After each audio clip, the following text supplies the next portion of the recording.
नमस्कार, तेरी मेरी संगत में आपका हार्दिक स्वागत है। आज हम देखेंगे मैजिशियन की जर्नी, यानी मैजिक क्या है, कैसे होता है और कैसे किया जाता है। क्या वो सिर्फ ट्रिक है या फिर कुछ और है, ये हम जानेंगे।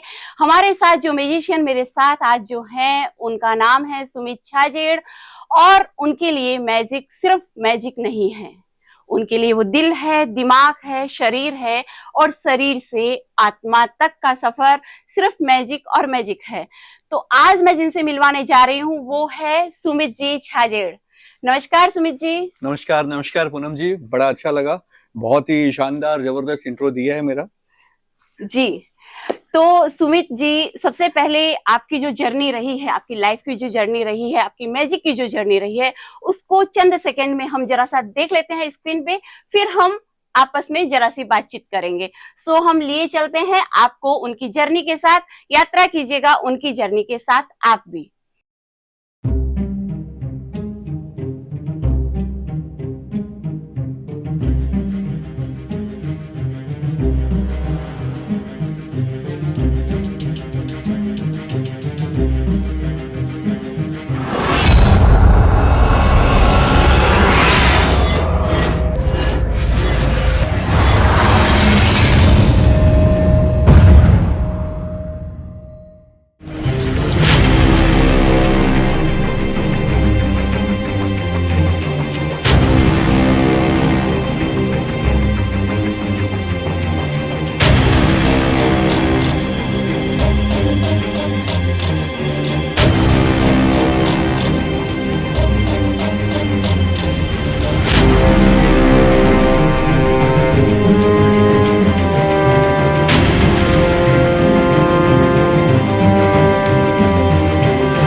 नमस्कार सुमित जी।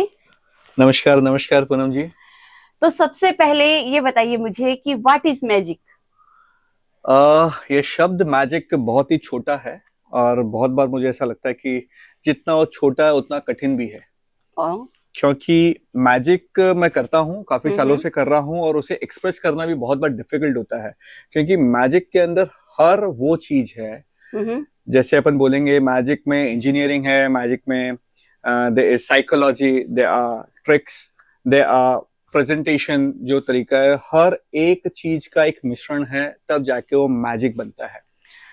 और मैं इतना ही बोलूंगा, फॉर मी, जब परफॉर्मर परफॉर्म करता है और ऑडियंस के लिए वो एक मूवमेंट होता है, जब वो समझ नहीं पाता है, वो सरप्राइज हो जाता है, दैट मूवमेंट के बाद में there is imagination, क्योंकि वो बहुत हो जाता है, उसके बाद में they go in imagination mode की, यार ओ शिट कैसे हुआ होगा, क्या होगा, तो that moment is magic।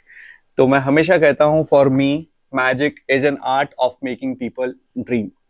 मतलब आपके हिसाब से मैजिक एक आर्ट है? 100%।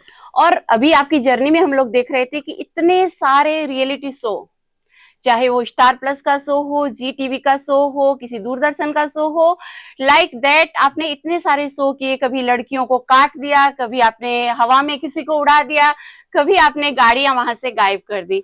सो एक्चुअली जो रियलिटी शो है, मैं ये जानना चाहती हूँ, बहुत एक्साइट हूँ इसको जानने के लिए कि रियलिटी शो की रियलिटी क्या है। ओहो, ये बहुत ही कॉन्फिडेंशियल और आप डीप अंदर घुस रहे हैं कि रियलिटी शो की रियलिटी। देखिए, मैं एक ही चाहूंगा कि फॉर परफॉर्मर जो शो है वो बहुत ही अच्छा है, जबरदस्त है, बट जितनी रियलिटी जिस तरीके से प्रेजेंट की जाती है वो उनका प्रोडक्ट है, उसको बहुत जगह पे गिमिक किया जाता है। अच्छा। क्योंकि उन्हें शो बनाना है, उन्हें ये नहीं उनके लिए इम्पोर्टेंट है कि परफॉर्मर के लिए क्या प्रॉब्लम होगी या परफॉर्मर का कंफर्ट क्या है, वो उनके लिए सेकेंडरी है। उन्हें शो क्रिएट करना है, तो उस चक्कर में शायद परफॉर्मर की लाइफस्टाइल कैसे भी हो, वो गिमिक करते हैं उसको बनाने के लिए। उनको टीआरपी चाहिए तो स्टूजेस के हिसाब से भी यूज किया जाता है परफॉर्मर को। बट अगर कोई बहुत अच्छा टैलेंटेड परफॉर्मर है तो उनके लिए बहुत सुंदर एक प्लेटफॉर्म भी है रियलिटी शो का। तो मेरे हिसाब से एवरी कॉइन के जैसे दो भाग होते हैं, हेड्स एंड टेल्स, तो वैसे ही कहेंगे and look at the positive side. तो मैं तो ये बोलूंगा ये आपने आपने अपने पासा अपने पास रखा कि जो दो भाग होते हैं उसमें सिर्फ हम जो हैं, जो दर्शक जो हैं, वो सिर्फ पॉजिटिव भाग देखे, जो भी उसकी नेगेटिविटी है वो वहीं तक रहे जो लोग वहां पे परफॉर्म करने के लिए जाते हैं। Yes. ये आपने बहुत बड़ी एक ट्रिक्स मेरे साथ खेली है कि बस आप वो देखिए जो आपको दिखाया जा रहा है। That's great. तो सुमित जी, मैं एक बात और भी ये जानना चाहूंगी कि मैजिक जैसे ट्रिक्स है, एक्चुअल में जैसा कहा जाता है कि मैजिक कोई कला है, आर्ट है, जैसा आपने भी कहा, तो आजकल तो कैमरे से भी बहुत सारे कला उसको अंजाम दिया जा सकता है, कैमरे से इतने सारे ट्रिक किए जा सकते हैं। फिर क्या डिफरेंट है एक मैजिशियन जो मैजिक करता है उसमें या फिर कैमरे की ट्रिक में? अभी जो टेक्नोलॉजी इस लेवल पे चल रही है, ये बताऊं तो आम जनता के लिए बहुत डिफिकल्ट होता है कि to decide what is real and what is fake. मेरे साथ में भी अक्सर होता है कि काफी मेरे जो नियर एंड डियर फ्रेंड्स है वो मुझे रील्स भेजते हैं एंड वो ये बताने की कोशिश भी करते हैं कि यार ये क्या तुमसे पॉसिबल है। अच्छा, बट वो रियल नहीं है, that is a camera trick. अभी कुछ इसमें होता है ना, कुछ परफॉर्मर्स का भी ऐसा कहना है कि we are there to perform tricks. अब वो कैमरा ट्रिक हो कि रियल मैजिक ट्रिक हो, बात तो एक ही है। बट मेरा अपना एक ये है कि जो ऑडियंस है ना उनके साथ में खिलवाड़ नहीं करनी चाहिए जी। तो जो रियल परफॉर्मर्स जो रियल में कर सकते हैं वो ही रियल मैजिक होना चाहिए, ना कि उसको बाद में एडिट एंड गिमिक करके दिखाया जाए। बट ठीक है, ऑडियंस बहुत स्मार्ट है, वो समझ लेती है कि समझ जाती है कि आगे जाके तो समझ ही जाएगी, क्योंकि रील में क्या है और रियल लाइफ में क्या है ये तो हम सब जानते हैं कि बहुत सारे डिफरेंसेस चलते हैं। हम बहुत आगे चले गए थे, थोड़ा सा बैक चलते हैं क्योंकि बैक गियर भी लगाना बहुत जरूरी होता है। तो मैं जरा से शॉर्ट में आपसे जानना चाहूंगी कि आपने मैजिक को क्यों चुना, आपको क्यों लगा कि मुझे एक मैजिशियन बनना है? हाँ कहते हैं हर एक व्यक्ति का अपना एक स्टाइल है, उसका अपना एक नेचर है। तो मुझे जितना याद है बचपन में मेरा जो नेचर रहा है दैट इज मस्ती करना, किसी के साथ में प्रैंक करना, और वो प्रैंक के साथ में जो खुशी मिलती थी वो एक नेक्स्ट लेवल है। तो वैसा ही एक समय आया था जब मैं आनंद मेला में एक परफॉर्मर को मैजिक परफॉर्म करते हुए देखा। अच्छा। तो दैट वाज माय फर्स्ट, बोलूंगा it was I think childhood में। हाँ, मैं बचपन में 8th-9th स्टैंडर्ड का 8th स्टैंडर्ड की बात होगी लगभग। तो उसने वहां से मुझे एक फील आया कि यार इतने अच्छे से उसने मुझे बेवकूफ बनाया, काश ये मैं कर पाऊं तो मैं भी लोगों को बेवकूफ बना सकता हूँ। तो मतलब मैं ये समझू कि आपने बेवकूफ बनाने के लिए, लोगों को बेवकूफ बनाने के लिए ट्रिक समझी कि भाई मैं कैसे बेवकूफ दुनिया को बना सकता हूँ और मैं एक म्यूजिशियन बनने की दिशा में जरा से कदम अपने आगे बढ़ाऊं, कह सकते हैं। क्योंकि वो वापस मैंने बोला ना हर व्यक्ति का नेचर अलग होता है। तो उस समय वो नेचर वैसा था कि मस्ती करनी है, प्रैंक करना है और उसको बेवकूफ बनाया तो मुझे बड़ा आनंद आएगा। और धीरे धीरे धीरे धीरे तो कुछ ट्रिक मैंने सीखी, बहुत अच्छे से परफॉर्म किया एंड वो आगे जाके कहीं ना कहीं मेरे लिए वो एडिक्शन बन गया। तो सुमित जी, हम थोड़ा सा बैक चलना चाहेंगे और हम ये जानना चाहेंगे कि आपने कब ये सोचा कि मुझे मैजिक सीखना है, मुझे मैजिशियन बनना है, मैजिक की तरफ कदम बढ़ाना है? आपके मन में कब ये ख्याल आया और ये जर्नी कैसे आगे बढ़ी? तो एक्चुअली देखिए पूनम जी, ऐसा है कोई भी व्यक्ति जो भी बनता है ना उसका एक अपना स्टाइल होता है, उसका एक नेचर होता है। तो मुझे जितना याद है जब मैं छोटा था तो छेड़खानी करना, मस्ती करना या फिर किसी के साथ प्रैंक करना, ये करने में जो मुझे खुशी मिलती ना वो खुशी एकदम नेक्स्ट लेवल होती थी जी। और वैसे ही एक बार है ना आनंद मेला के अंदर किसी परफॉर्मर ने परफॉर्म किया और मुझे ऐसा लगा यार बहुत अच्छे से उसने बेवकूफ बना दिया मेरे को। अच्छा। एंड उस मोमेंट पे ये सोचती अगर काश मुझे ये मैं कर पाऊं तो मैं भी कई लोगों को बेवकूफ बना सकता हूँ। मतलब आपने बेसिकली लोगों को या दुनिया को या हम जैसे लोगों को जो मैजिक का कह नहीं जानते उनको बेवकूफ बनाने के लिए, उनको एक उल्लू लाइक दैट बनाने के लिए आपने सोचा कि मैं मैजिक सीखता हूँ और मैजिक को लेकर के आगे बढ़ता हूँ। हाँ, कह सकते हैं शुरुआत तो वही हुई और वहां से मैं ये बोलूंगा कि सीखने के बाद में व्हेन आई परफॉर्म लोगों को अचंभित हुए, सरप्राइज हुए, और जो जी। उनके रिएक्शन जो मिले, वो रिएक्शन वाज लाइक, एक होता है ना आई कैचर, वो कहीं ना कहीं मेरे लिए ऐसा, ओ वाओ, कितना मजा आ गया मुझे। तो जी। दैट आगे जाके turns to be a passion, वो पैशन ओ। में कन्वर्ट हो गया। तो कहीं ना कहीं शुरुआत वहीं से हुई थी। बट एक चीज बिल्कुल मैं बोलूंगा, जैसे इट्स नॉट अबाउट उल्लू एंड बेवकूफ, ये ये तो जी जी। एक एक मात्र एक टैलेंट ये है। लोग ऐसे तो सोचते हैं यार किसी ने मेरे को बेवकूफ बना दिया तो गुस्सा हो जाएंगे, जी। बट ये एक ऐसा टैलेंट है, लोग बेवकूफ बनने आते हैं और खुश होके जाते हैं, और उसका पैसा भी चुकाते हैं। पैसे तो हाँ ऑब्वियसली यार। तो एक छोटी सी ट्रिक हम करें आज अच्छा, लाइव। आपको लाइव मैजिक देखना है, तो मुझे क्या लगता है कि थोड़ा और आखिरी आखिरी में will do a magic. Okay, no problem, हम आखिरी में आप सबको मैजिक जरूर दिखाएंगे, ये मेरा वादा है। और सुमित जी, आप मुझे ये बताइए कि जब आपने, ये चाइल्डहुड की बात तो अलग हो जाती है, हम कुछ भी करते हैं, हमारे परिवार वाले उसको हम जैसे मस्ती में करते हैं वो भी मस्ती में ले लेते हैं, लेकिन जब आप बड़े हुए, कॉलेज लाइफ शुरू हुई, तब जब एक कैरियर की बात आती है कि हमको ये बनना है, डॉक्टर, इंजीनियर, प्रोफेसर, कुछ भी लाइक दैट, हमारे माँ बाप इसी तरह से कुछ इमेजिन हमारे लिए करके रखते हैं, और तब उनको लगता है कि भाई ये बेटा तो गया हाथ से, तब उनका क्या रिएक्शन था? आपका फैमिली इसको क्या सपोर्ट कर रहा था, या फिर आपको उसमें से रास्ते खुद बनाने पड़े? मेरा ये मानना है, कोई भी आर्ट, अगर कोई भी आर्टिस्ट होता है ना, उन्हें family support very initial moment पे नहीं मिलता है। अच्छा। मैंने खुद को देखा है, मेरे अपोज में नहीं थे, दे वर नॉट इन लाइक यार तू मत कर। अच्छा। बट एक पैरेलल बहुत होल हार्टेड सपोर्ट भी नहीं था कि यार सुमित तेरे लिए हम ऐसा करेंगे तो चल साथ में, ये भी नहीं था। मैं कह सकता हूँ I was fortunate to have that kind of family that is very much neutral, not very positive, not very negative. जी। और जितनी मैंने पढ़ाई की that was very average, not like very क्योंकि आपका ध्यान तो पूरा वही था कि कौन सी ट्रिक को किस तरह से यूज किया जाए और कैसे लोगों को, चलिए हम छोड़ देते हैं, आप बताइए। मेरा एक्चुअली उस याद है बचपन में, जब मेरी सिस्टर्स को बॉम्बे जाने का मौका मिला उनकी पढ़ाई के लिए, और मुझे नहीं दिया गया था, इसलिए क्योंकि I was not very good with studies, but मुझे जाना था बॉम्बे। तो मेरे साथ में सिर्फ एक मैजिक ऐसा था जिसकी वजह से मुझे मिठी बाई कॉलेज में एडमिशन मिला जी।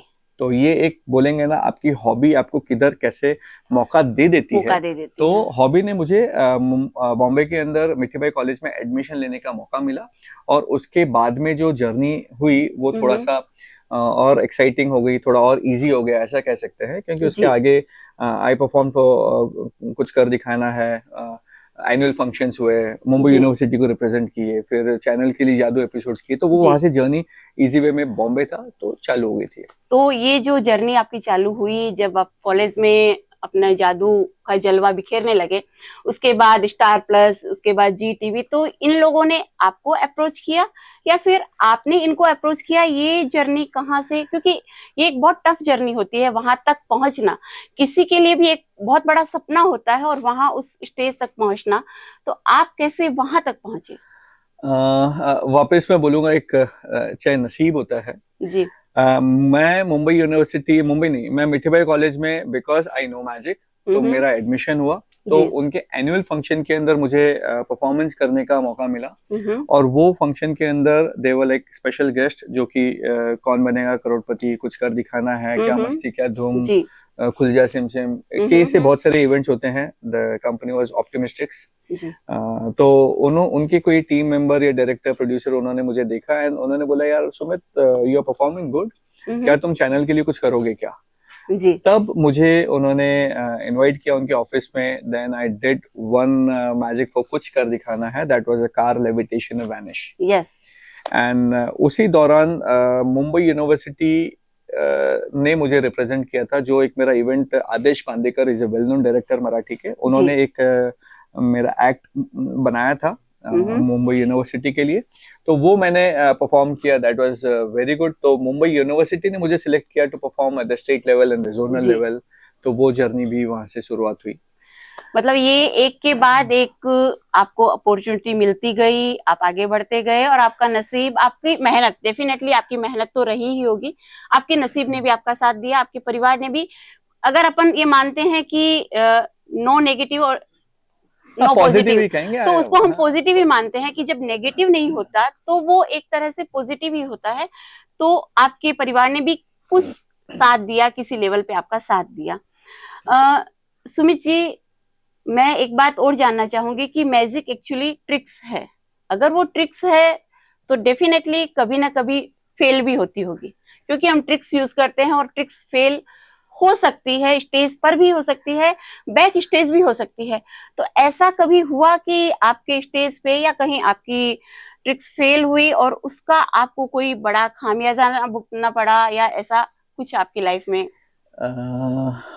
देखिए, बहुत बड़ा फेलियर तो नहीं बोलेंगे, और ऐसा कभी फेलियर नहीं हुआ जो ऑडियंस पकड़ पाई। अच्छा। बट मुझे एक अच्छे से याद है, एक थिएटर के अंदर I was performing for Mumbai university, जी। और उसके फाइनल राउंड, मतलब होता है ना कि कल हमारा इवेंट है और एक आज टेक्निकल्स है।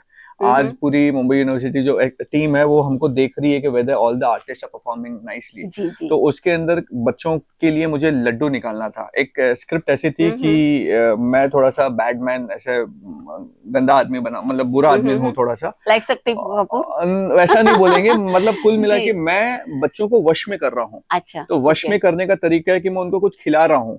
तो मैजिक के जरिए से, हाँ, मैं शक्तिमान, मैं जादू से लड्डू निकाल रहा हूँ। अच्छा।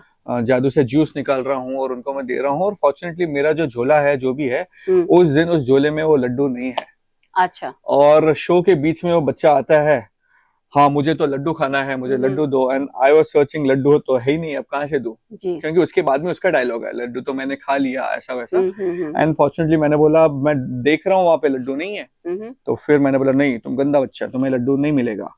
एंड मेरे सामने जो एक्टर है वो भी स्मार्ट था, उसने ये बोला कि मैं गंदा बच्चा हूँ, ऐसा वैसा, मुझे लड्डू नहीं मिला। एंड हमारे डायरेक्टर प्रोड्यूसर सोच रहे ये क्या कर दिया सुमित ने। बट मेरी मजबूरी थी। एंड ऑफ द डे इतना ही कहना है, उस मोमेंट के बाद में पूरा शो अच्छे से गया, जो भी ड्रामा था, और किसी को कुछ पता ही नहीं चला। लोगों को ऐसा लगे कि दिस वाज स्क्रिप्टेड, बट वो मेरी मजबूरी, और मेरे हिसाब से उस समय मैजिक मेरा फेल हुआ था, बट स्टिल फॉर्चुनेटली वो मैनेज हो गया, एंड हो गया। और मुझे ऐसा याद नहीं है कि ऑन स्टेज कभी कुछ फेल हुआ है।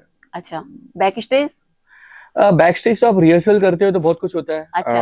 आई कैन डू दैट के लिए गौहर खान और बानी के लिए क्विक चेंज के एक्ट्स किए, तो उसमें काफी, बिकॉज वो बहुत डिफिकल्ट एक्ट था जी। तो वो एक बोलेंगे ना, मेरे लिए बहुत ही नेगेटिव, मैं खुद बहुत इरिटेटेड था खुद से। अच्छा। क्योंकि बहुत कम समय में बहुत कुछ करना था जी। तो मैं उसको वापस, वो लर्निंग का फेज है।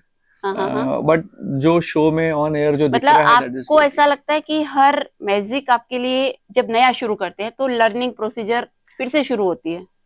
डेफिनेटली यार, मैजिक के अंदर तुरंत इमीडिएट एक्सपायरी है। आपने एक मैजिक कर दिया, उस ऑडियंस के लिए वो दोबारा आप परफॉर्म करेंगे तो वो एक्साइटमेंट नहीं मिलेगा उनको। अच्छा। तो आपको अगर अभी तक मेरे 16 टेलीकास्ट हुए होंगे, ऑलमोस्ट 16 के अंदर रेयरली कोई ट्रिक मैंने रिपीट की है। Always there is a new. क्या बात है, ये बहुत बड़ी बात है, बहुत बड़ी बात। हाँ, तो वो चैलेंजिंग रहता है। वी कीप ऑन लर्निंग कि क्या करना है, क्या नया हो सकता है। ये तो मैजिक का, कोई भी मैजिशियन के लिए प्रोसेस ही है। जी। सुमित जी, आप मुझे एक बात और बताइए कि जैसा आपने कहा कि मैजिक आपके लिए लर्निंग प्रोसीजर है, तो लर्निंग प्रोसीजर है ये हम मान लेते हैं, लेकिन एक मैजिशियन में क्या क्या क्वालिटीज होनी चाहिए? एक मैजिशियन में ट्रिक्स, डेफिनेटली पहला उसका जो है वो यही है कि उसको ट्रिक्स यूज करने आने चाहिए, लेकिन उसके अलावा एक सफल मैजिशियन होने के लिए उसको कौन कौन सी ऐसी फील्ड है जहां से उसको टचअप चाहिए? जैसे अपन मेकअप के लिए कहते हैं कि टचअप चाहिए, तो टचअप कहाँ कहाँ से, कैसे कैसे उसको चाहिए होता है? शायद एक अच्छा परफॉर्मर, एक अच्छा मैजिशियन अगर करना है तो उन्हें ड्रामा, एक्टिंग अच्छा आनी चाहिए, उन्हें म्यूजिक का सेंस होना चाहिए, उनको वीडियोस का सेंस होना चाहिए, उनको स्टेज प्रेजेंस का सेंस होना चाहिए, उनको टचअप करके होता है ना, खुद भी प्रेजेंटेबल कैसा होना चाहिए, तो फैशन का भी कहीं ना कहीं उसको नॉलेज होना चाहिए। तो आप अगर बोलेंगे ना, it's a 360 degree, each and every portion को आप लेके आ जाएंगे चाहे अच्छा। इट बिकम्स ए एक्टर, अगर वो बहुत एक वंडरफुल परफॉर्मर है, Topas, he is a very good musician and music, तो उसके एक्ट आप देखेंगे that relates to music, music के साथ में जब वो मैजिक परफॉर्म करता है वो बहुत ही मेस्मराइजिंग होता है। अच्छा। तो मैजिक के अंदर इतनी ताकत है कि आपको इसके अलावा कोई भी दूसरा टैलेंट भी है आपके साथ में तो आपका मैजिक और खूबसूरत निखर सकता है। जी। तो इतना ही कहूंगा कि फॉर ए मैजिशियन एक 360 डिग्री डेवलपमेंट चाहिए, कि हर पोर्शन का थोड़ा थोड़ा नॉलेज आपको होना चाहिए। ड्रामा क्रिएट करना, स्क्रिप्टिंग करना, स्टोरी टेलिंग, सब कुछ साथ में आके एक एक्ट बनता है। जी। तो for a magician every these things are important. मतलब आपका ये मानना है कि एक मैजिशियन को एक अभिनेता भी अच्छा होना चाहिए, एक स्क्रिप्ट राइटर होना चाहिए, उसको अच्छा परफॉर्म कर सके, अच्छा वो बोल सके, अच्छा मतलब दिखने में से लेकर के और पूरा उसका एक जो बॉडी स्ट्रक्चर से लेकर के टोटल चीजें उसको चाहिए कि वो एक मैजिशियन स्टेज परफॉर्म के लिए परफेक्ट व्यक्ति बन सके। तो सुमित जी, आपको क्या लगता है ये मैजिक जो है वो किसी की लाइफ में जो मैजिशियन आने वाले समय में बनेंगे, या एक टाइम था जब केलाल इस तरह के जो मैजिशियन हुआ करते थे, जब हम लोग छोटे थे तो उनका नाम था, उनका एक जादू का एक जलवा जैसा बिखरता था कि भाई शहर में ये बंदा आया है और इसके मैजिक को देखने के लिए 1 महीने तक शो चला करते थे। तो आज चूंकि हमारे पास सब कुछ अवेलेबल है, हमारे पास YouTube है, हमारे पास रील्स है, हमारे पास ट्रिक्स है, हमारे पास हमें जानकारी है, हम किसी की भी बखिया को अच्छे से उधेड़ सकते हैं, इतना हम अच्छे से कर सकते हैं, सारी ऑडियंस कर सकती है। तो इस माहौल में किसी मैजिशियन के लिए उसको अपना प्रोफेशन बनाना कितना रिस्की हो सकता है और कितना अच्छा हो सकता है? सही, एक समय, एक दौर आता है, कहेंगे जब पुराने, मुझे भी याद है जब I was in the early start, तो जी। मैंने भी केलाल, पीसी सरकार, ये बड़े ब्रांड ने मैंने सुने थे, और उनका थिएटर के ऐसे बड़े एक्ट हुआ करते थे जब बड़ी बड़ी ट्रिक्स वो परफॉर्म किया करते थे। यस, तो वो एक दौर था, और आज समय बहुत बदल चुका है। नाउ कह सकते हैं मॉडर्न मैजिक, मॉडर्न मैजिक में अपन बोलेंगे आजकल मेंटलिस्ट का एक कल्चर है, कि माइंड रीडिंग, जहाँ पे कुछ प्रॉप, कोई सामान होता ही नहीं है। अच्छा। वो इस तरह से प्रेजेंट होता है कि वो जैसे आपका हमने पहले तो वो बहुत बड़े बड़े बक्सा, मुझे याद है कि वो बक्से लाया करते थे जब मैजिक मैन सिटी में आता था, तो बहुत बड़े ट्रक्स आते थे उनके साथ में। मुझे बचपन में मेरा याद करूं तो मुझे लगता है ट्रक्स लेके आया करते थे। तो अभी क्या सीन है? अभी उतने मेरे हिसाब से है, आज भी है। ओपी शर्मा एक अच्छा वेल नोन परफॉर्मर है, वो परफॉर्म कर रहा है। एंड फीमेल के अंदर आंचल करके एक परफॉर्मर है, वो भी करती, अच्छा कर रही है। तो दे आर फ्यू मोर जिनको मैं बोलूंगा, बट फिर भी एक कंपैरिजन बोलेंगे, आज का कंपैरिजन इट्स मॉडर्न मैजिक के ऊपर, जहाँ पे वो हर एक मैजिशियन कॉम्पैक्ट रहना पसंद करता है। अच्छा। कि मुझे बहुत बड़ी टीम लेके ना जाना पड़े, मुझे एक छोटी टीम के साथ में अगर अपन बोलेंगे ना, अलग अलग अलग लेवल के magic, it's not like boxes and all. हाँ, it's not like boxes and all. पहले जो बॉक्सेस और ज्यादा कल्चर होता था, तो वो सब नहीं है अभी। अब मैं एक्चुअली शब्दों से बताना बहुत डिफिकल्ट है कि क्या टाइप का। तो मैंने जैसे मेंटल मैजिक बोला, mental magic, mind reading and all, ये इसके अलावा बहुत सारे ट्रिक है, those are like compact, but that goes like very nicely. और आगे जाके मेरे हिसाब से जिस तरह से टेक्नोलॉजी, AI, VR या पता नहीं क्या क्या टेक्नोलॉजी और आने वाली है, उसका डेफिनेटली काफी पॉजिटिव वे में। क्या लगता है कि मैजिक का फ्यूचर ब्राइट है, या फिर ये सब में खो जाएगा कहीं मैजिक? रील्स निकल रही है, AI का यूज हो रहा है, और इतनी सारी चीजें हैं कि बच्चों को कितना पसंद आएगा, आने वाले बच्चों को खो जाने वाला है, या फिर क्या इसका ब्राइट है इसका फ्यूचर? नहीं, एक चीज, मैजिक खोएगा नहीं। अच्छा। मैजिशियन के लिए चैलेंजेस जरूर आएंगे जी, जब तक लोगों का सरप्राइज एलिमेंट जिंदा है जी। अचंभित करने का एक होता है ना, ये ह्यूमन साइकोलॉजी है। साइकोलॉजी ह्यूमन को सरप्राइज या होता है ना, और इसके आगे क्या, जिज्ञासा, ये जब तक रहेगी तो मैजिक का मरण नहीं होगा जीवन कभी भी, बट उसका ट्रांसफॉर्मेशन होगा जी। पहले जिस तरीके से किया जा रहा था, अभी वो वे तरीका बदल जाएगा जी। तो एआई होता है ना, ये चीज कभी एक्सपोजर हो जाता है कभी कुछ ट्रिक्स का, तो फिर मैजिशियन भी बैठ के ना उसके आगे सोचता है, चलो ये तो पुराना हो गया, इस पे इतना क्या एक्सपोजर हो कर चुका है, सकते हैं। वो खुद को चैलेंज भी एक्सेप्ट करता है कि अब it's a challenge for me, तो अब मुझे और क्रिएट करना है। जी तो that is the plus side. और जो एक्सपोजर होता है वो थोड़ा सा नेगेटिव साइड है इसमें आर्ट फॉर्म में। बिल्कुल, हमने आपकी जर्नी के बारे में जाना, मैजिशियन के बारे में जाना, ट्रिक्स के बारे में जाना। अब जो एक बात आती है, अगर आपसे कोई पूछे कि आप कितनी तरह के मैजिक कर सकते हैं, अगर कोई शो करने वाला है, समझिए कि मुझे एक शो करना है आपके लिए, आपको मैं बुलाना चाहती हूँ और आपसे पूछूं कि आप कितनी तरह के मैजिक कर सकते हैं एक टाइम में, या फिर कितनी तरह के करते हैं, लाइक दैट।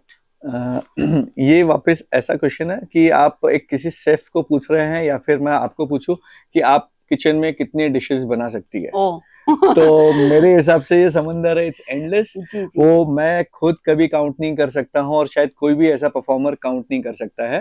वो भले ही मेनू के अंदर लिमिटेड आइटम रखे, रखता है। शो के अंदर वो भले ही लिमिटेड परफॉर्म करता जी होगा, जी जी बट उसका जो बैक एंड पैकेज है, उसे जो आता है, उसे जो नॉलेज है, वो शायद एंडलेस है एंड वो काउंटलेस कह सकते हैं। जी, ये बहुत बड़ी बात आपने कही। और ये मुझे लगता है वाकई कोई भी कला है, आप मैजिक करते हैं तो आपके लिए मैजिक की कला है।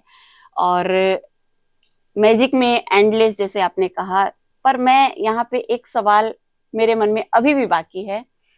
बाय पैशन, जहां तक मुझे जानकारी है, बाय पैशन आप एक मैजिशियन हैं, लेकिन आप बाय प्रोफेशन एक म्यूजिशियन नहीं हैं। आप प्रोफेशन वाइज एक बिजनेसमैन हैं। तो इसके पीछे क्या रीजन रहा कि आपको जो आपका पैशन है, क्योंकि जैसे कहते हैं कि पैशन अगर प्रोफेशन बन जाए तो उससे बेटर कोई चीज नहीं होती, ऐसा कहा जाता है। तो आपके साथ ऐसा क्या है कि आपने पैशन को प्रोफेशन के रूप में नहीं चुना? अभी ये कहना भी थोड़ा सा डिफिकल्ट है, क्योंकि मैं मानता हूँ अगर कोई चीज का अगर आप पैसा ले रहे हैं तो वो प्रोफेशन बन चुका है। जी आप प्रोफेशनली कितना करते हैं वो एक डिफरेंस जी हो सकता है। और ये 100% है। In my life my business is a core part. वो मैजिक कोर पार्ट नहीं है। मेरा बिजनेस, मेरी फैक्ट्री, मेरी इंडस्ट्री, जी दैट इज महावीर पैकेजिंग, जहाँ पे हम लोग कोरिलेटेड बॉक्सेस बनाते हैं, वो मेरा कोर बिजनेस है। Paper tubes, that's a core business.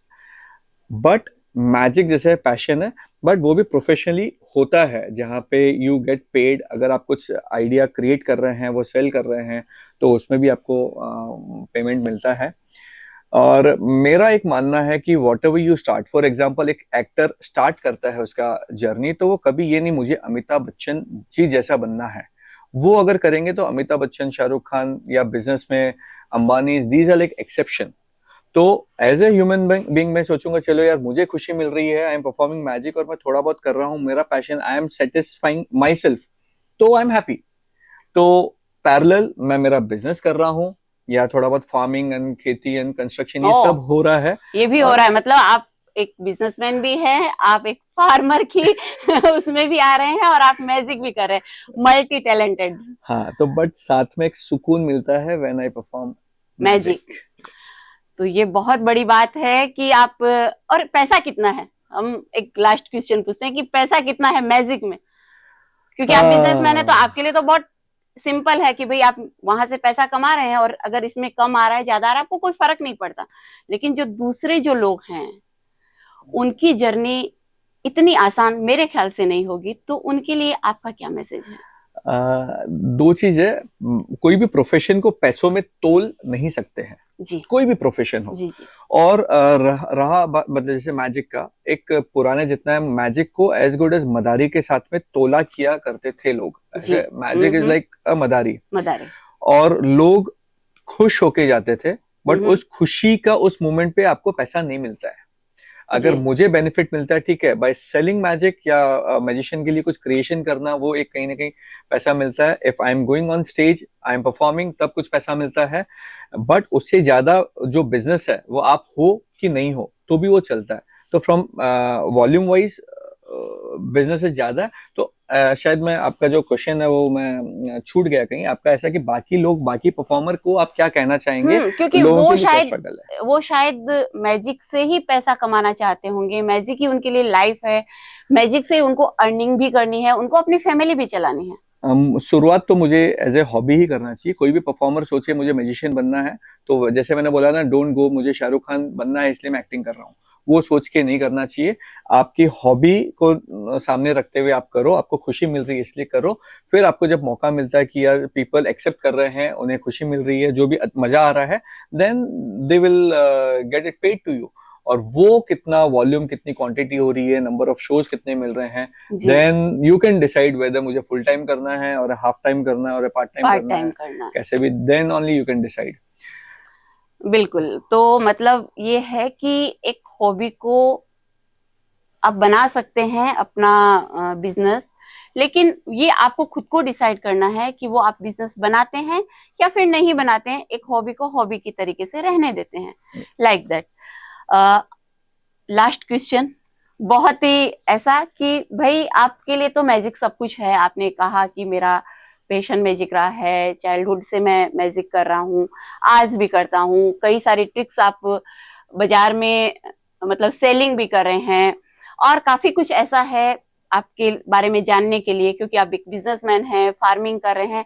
तो शायद वो पार्ट तो आज हमारा छूट गया, वो किसी दिन फिर हम लेंगे बिजनेसमैन वाले पार्ट को, क्योंकि आप एक सक्सेसफुल बिजनेसमैन हैं और फार्मिंग से भी जुड़े हैं। तो मुझे डेफिनेटली, आप प्रकृति प्रेमी हैं, आप पशु प्रेमी हैं, मतलब इतने सारी चीजें हैं आपके साथ, तो वो हम डेफिनेटली लेंगे।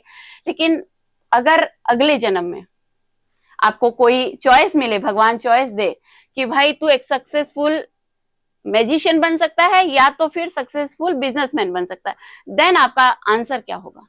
अरे बाप रे, ये ऐसा है कि यार शायद कोई भी बंदा कोई खोना नहीं चाहेगा। अच्छा। अगर मुझे कोई चीज आ रही है तो मैं कैसे किसी को छोड़ूंगा। अगले जन्म में तो यही चाहूंगा कि यार जो दिया है, आई एम वेरी हैप्पी। जितनी खुशी है, मतलब जो भी मेरा मन बोल रहा है, आई एम वेरी हैप्पी। आज की तारीख में भी भगवान आगे मेरे को पूछेगा बोल तुम्हें क्या चाहिए, तो भी मेरे को 10 सेकंड लगेंगे कि क्या मांगू, हर चीज तो है। तो मैं चाहूंगा कि यार इंसान तो बना ही देना अगले जन्म में। yes, और yes, जितने भी अच्छे हैं उससे और खूबसूरत अच्छा इंसान बना दे। बिल्कुल बिल्कुल सुमित जी, आपकी ये जो अगले जन्म तक की जो विशेष है, इस जन्म की तो है ही, इस जन्म के सपने तो आपके पूरे होंगे ही, क्योंकि आप इतने मेहनती हैं, आप इतने अपने काम के प्रति इतने समर्पित हैं और मल्टी टैलेंटेड है। तो डेफिनेटली आपके इस जन्म के सपने पूरे होंगे।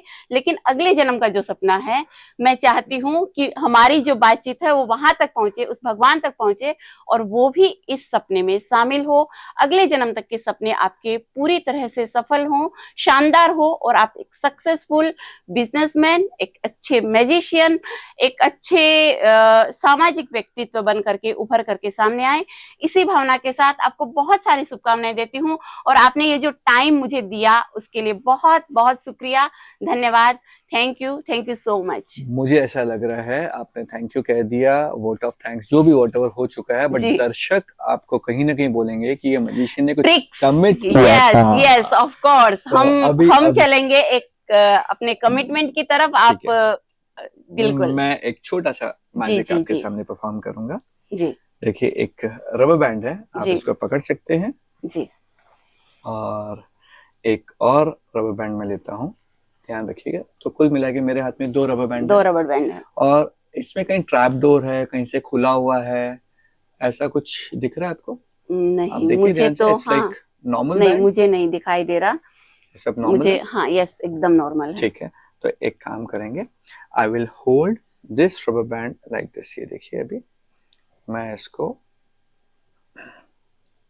मेरे हाथ में ऐसे पकड़ता हूँ।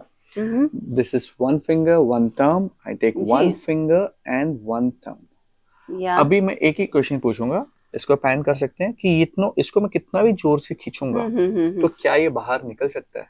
नो, ये टूट तो सकता है, बट टूट निकल नहीं सकता। निकल नहीं सकता। आप ध्यान से देखिएगा, मैं कितना भी जोर से खींचूंगा, यहाँ ऊपर से निकलेगा नहीं, कहीं से भी से, नो, दाएं, नो, बाएं, मगर इसको अच्छे से रब करते हैं जी, और एक फूंक मारते हैं, तो ये देखिए,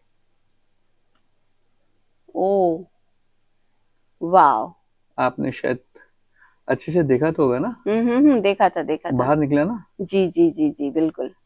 तो शायद जो दर्शकों से कमिटमेंट किया था वो भी पूरा हमने किया। मैं भूल गई, पर हमारे मैजिक मैन सुमित भाई नहीं भूले कि हमको एक मैजिक दर्शकों को दिखाना है। तो बहुत धन्यवाद सुमित जी, आपने दर्शकों तक के कमिटमेंट को पूरा किया। तो सुमित जी, हमने आपकी जर्नी के बारे में जाना, आज आपके परफॉर्मेंस के बारे में जाना, आपकी ट्रिक्स को देखा और ये जाना कि मैजिक जो है वो वाकई एक आर्ट है। जब हम स्टेज पे देखते हैं तो वो जो वाव निकलता है वो आपके लिए एक आनंद की अनुभूति आपके लिए होती है और सामने वाले के लिए भी होती है। आज आप जिस बुलंदी पर हैं, मुझे एक शेर याद आता है कि बुलंदियों पर पहुंचना कमाल नहीं है, बुलंदियों पर पहुंचना कमाल नहीं है, बुलंदियों पर ठहरना कमाल होता है, बुलंदियों पर ठहरना कमाल होता है।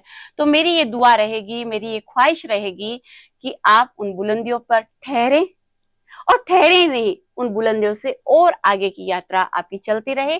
इसी शुभकामना के साथ कि आपके सपने पूरे हो, आपके जो भी ख्वाहिशें हैं, जो भी सपने हैं, जो भी आपने अपनी लाइफ के लिए सोच रखा है वो जरूर से पूरा हो।